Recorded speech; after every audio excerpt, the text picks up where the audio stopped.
महानगरपालिका निवडणुकीसाठी उमेदवारांकडून सध्या जोरदार प्रचार सुरू झालाय आणि येत्या 15 जानेवारीला पुणे महानगरपालिकेसाठी मतदान होत आहे। पुण्यामध्ये अनेक समस्या अद्यापही कायम आहेत।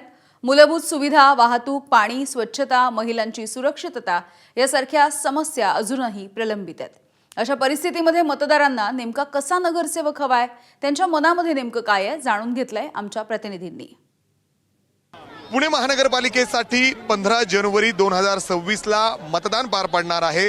त्याआधी पुणेकर नक्की काय विचार करतात, त्यांचा उमेदवार कसा असावा हे जाणून घेण्यासाठी मी पुण्यातील शनिवारवाडा या ठिकाणी आलोय आणि नक्की पुणेकर काय विचार करतात, पुणेकरांसमोर काय नक्की प्रश्न आहेत हे जाणून घेण्यासाठी आपल्यासोबत काही पुणेकर आहेत। त्यांच्याशी थेट आपण बोलण्याचा प्रयत्न करू।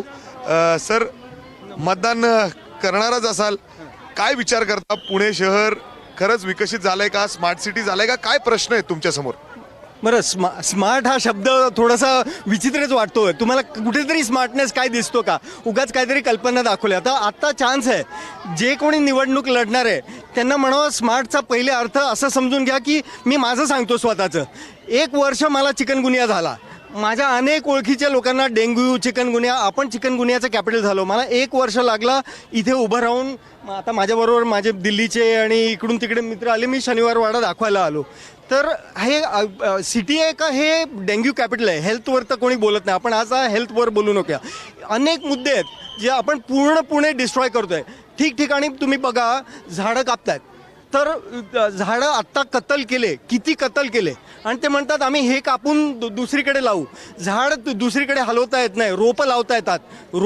झाड व्हायला मिनिमम 1 डेकेड किंवा 2 डेकेड लागतात। मग हे उगाच नदी प्रकल्प करणार। अहो, नदीतलं पाणी स्वच्छ आहे का? नदीतलं पाणी स्वच्छ नाही आहे। नदी काठ RFD म्हणून प्रकल्प काढलाय, 600 का 700 कोटी त्याच्यावर खर्च करणार आहे। पाणी ह्याच्यातलं कोणीतरी ह्याच्यानंतर जाऊन तिकडे आंघोळ करू शकणार का? कशाला तिकडे बोंबलायला पाणी नाही आणि तुम्ही कॉन्क्रिटाईज करणार? वाहतुकीचा प्रश्न, मी पुण्यात सदाशिव पेठेतल्या शाळेत शिकलेली आहे आणि शाळेत मी सायकलनी जायचे, आणि आता वाहतुकीचा प्रश्न असा आहे की आपलं हे पुणे शहर हे सायकल फ्रेंडली किंवा वॉकिंग फ्रेंडली राहिलंच नाहीये।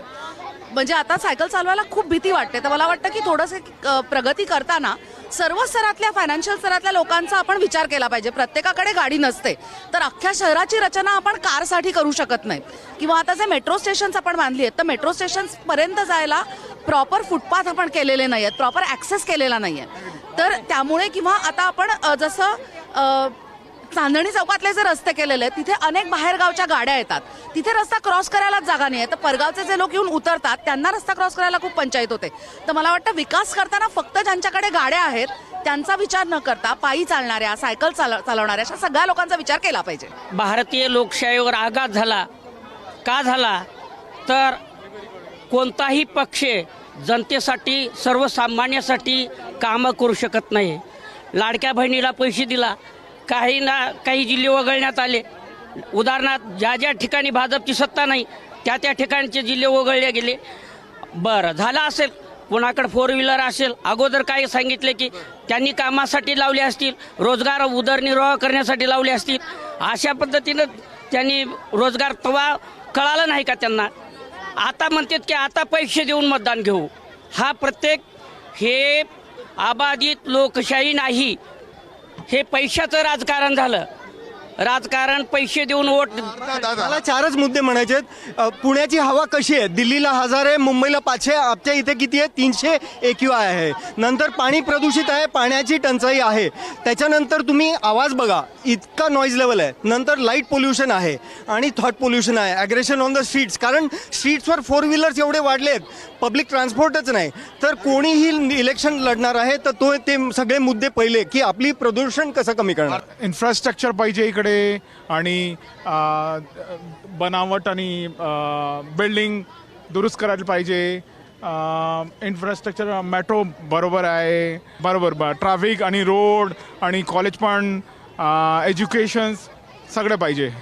अनेक वेगवेगळ्या प्रश्नांना, समस्यांना पुणेकर तोंड देत आहेत आणि अर्थातच हे सगळे लवकरात लवकर सुटावेत अशी अपेक्षा ते या ठिकाणी व्यक्त करतायत। आणि त्यातच सुट्ट्या आहेत सध्या आणि राजकारणाची एक वेगळी हवा सुरू आहे, त्यामुळं नक्कीच हे उमेदवार काहीतरी करतील अशी अपेक्षा पुणेकर व्यक्त करतायत। कॅमेरामॅन अमोल गवाळेसह मी मिकी घई, ABP माझा, पुणे. एबीपी माझा, उघडा डोळे बघा नीट.